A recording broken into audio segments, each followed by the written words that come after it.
Here we go. We're off to Cherbourg, and then from Cherbourg to Alderney. The adventure begins. So we're ready to go. We're off to Cherbourg, and from Cherbourg to Alderney, which is a Channel island, which is an English island just off the coast of Normandy for you American friends. And there we're going to be treasure hunting with Sifinds and Nicola White of Tideline Art. So we're here in Cherbourg in Normandy, and we're going from Cherbourg to Alderney. But anyway, we just passed this nice shop. Look at those. Bonjour. And look at that. And look at her, the most beautiful woman in the world. And can you tell we're by the sea? And this is the theatre, because it says so on the front. So we're going to get a coffee, because you know I like coffee.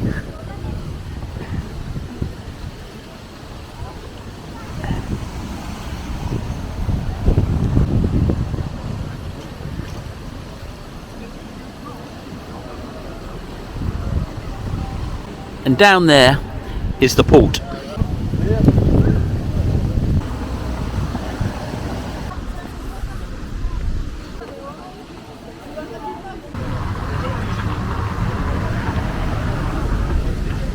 And there's my coffee. Thank you very much for my coffee getters.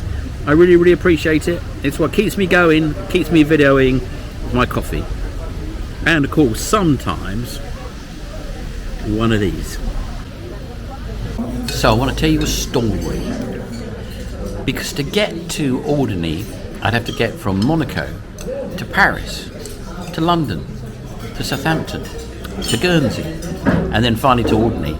I thought I'd be clever and I would go to Cherbourg and get a helicopter to Alderney so I could fly in like Robert Duvall at the end of Apocalypse Now and come in style. Well,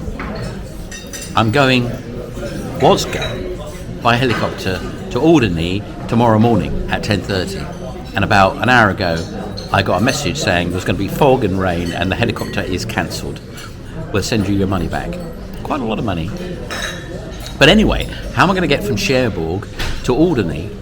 There's no boats running between Guernsey and Alderney. So anyway, in the morning I'm getting a ferry to Guernsey. I can't fly out of Guernsey to Alderney tomorrow because all the flights are booked, because apparently some ladies are playing golf and have booked all the planes. But I'm getting a plane on Saturday to get in there first thing in the morning. So I shall be meeting up with Si and Nicola first thing Saturday morning and staying at the Blonde Hedgehog, no less.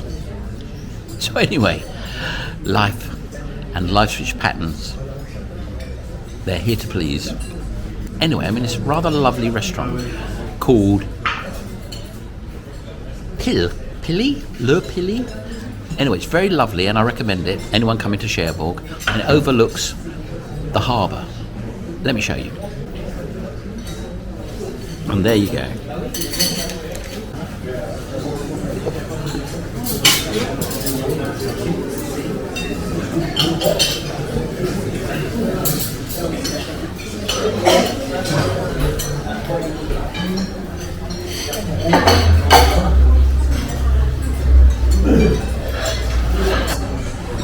So here we are at the ferry. We're going to get a ferry, not a helicopter.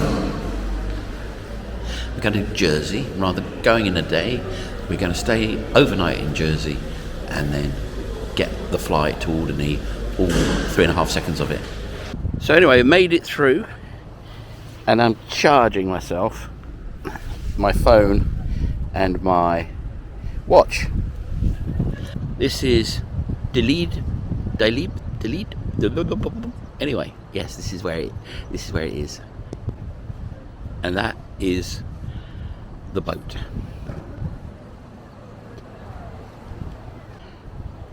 And this is about $70 from Cherbourg. And this is the harbour for the ferry port. And I'm feeling seasick already.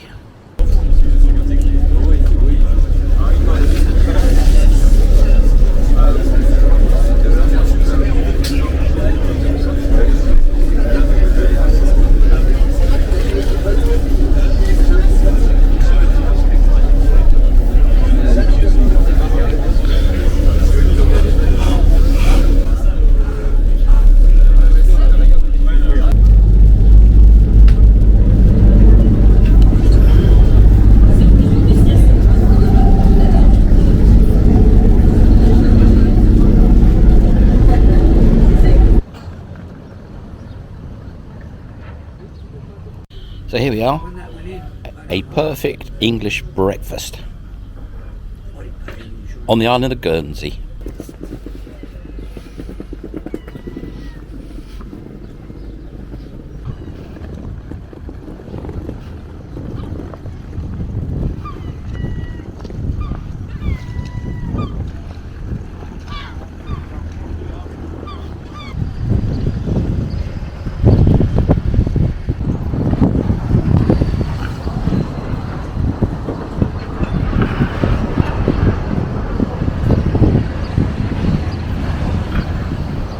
Well, here I am in Guernsey and couldn't fly in by helicopter, swooping down like something from Apocalypse Now or Black Hawk Down, or maybe wouldn't want to be that. But anyway, because the weather's going to be terrible, it's going to be raining and there's going to be no visibility. So they said last night, and look at it. You can see all the way to Sark, which is 10 miles away. That up there is Victor Hugo. Now Victor Hugo actually lived here for a large period of time, like 15 years, because he got thrown out of France because he was a radical and he was a Republican, i.e. against the king. And good old Napoleon III, whose crimes I find all the time, banished him. And he went to Brussels, and the Belgians went, "Oh no, anti-royalist, oh we've got an emperor, oh please go away."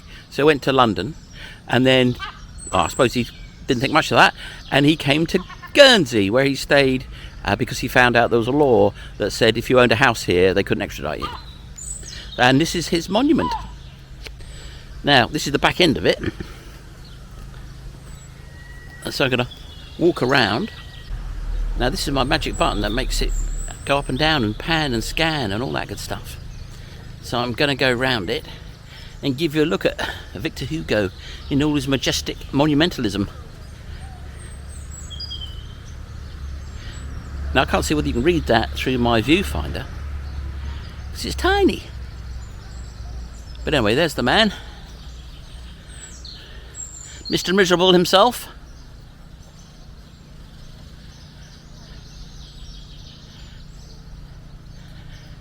His name in gold, illuminated for, I was going to say posterior there, posterity.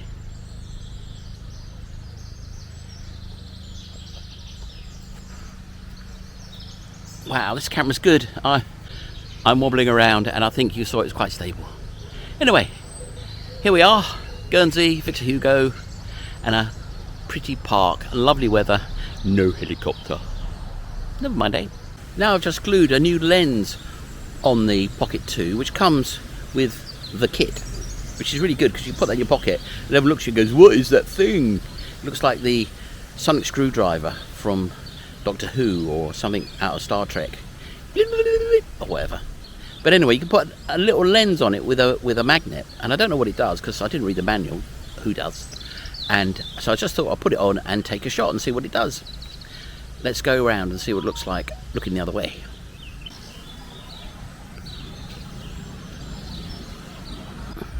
Now I'm suspecting that this is wide angle, and I'm going to clip it off and see what it does. It did something. Yeah, I think it's wide angle. Anyway, that's the difference. I'll see when I get to edit it, because you know the screen is about the size of your thumbnail, so you can only get a very, very vague idea of what you're looking at. It's not bad, it's really, really rather good, but you know, things like aspect ratios and even anything that's not right in your face or like this, you can't really see it on the screen. I see, I look at the screen now and I'm just a tiny, tiny little head floating on a very, very tiny little screen. Anyway, experiment over. So this is what the carrying case looks like. There's two plugs. There's a Android plug and an iPhone plug. So you can plug your iPhone into this. And then there is where the lens goes, the spare lens. And you just fold it up and light in there. And as you can see, very small. Oh, here's a tripod, which you can unscrew and screw to the bottom of this if you've got the little attachment that you can put on to it. You can also put an extra battery on for extra battery life. So very compact and very good. So far, I'm loving it. Well, the quality is really what makes the difference. My Sony camera, which I love, you know, it's a 10, 15 years old technology, and it's, I wouldn't say blurry, but it's not as sharp and as nice as this. And of course, if you've got a $4,000 SLR camera, then you'll get even better than this. And then if you light it with funky lights, you'll get even better than this still. But for something that's the size of a stick of gum, or just a little bit bigger than that, the results are absolutely wonderful. And that's what you need for run and gun. So that is a cream tea with Guernsey cream and jam in a scone or a scone, depending on where you're from. Small compensations, but tasty ones. Well, up at 5:30 to Guernsey Airport, which is very modern, very small. Well, yes, very small in comparison to, say, Heathrow or JFK. It's tiny. But anyway, we're in the queue for the metal detector. And we're going to get the plane at 7:30. And it's a 25-minute flight, but I think it's probably a 5-minute flight and a 20-minute of taxiing. Anyway, by the time we get to Alderney, I might even be awake. So now I'm waiting for the flight for Alderney. And I'm half awake. But that might not remain the status for very long, because I might just pass out at any minute.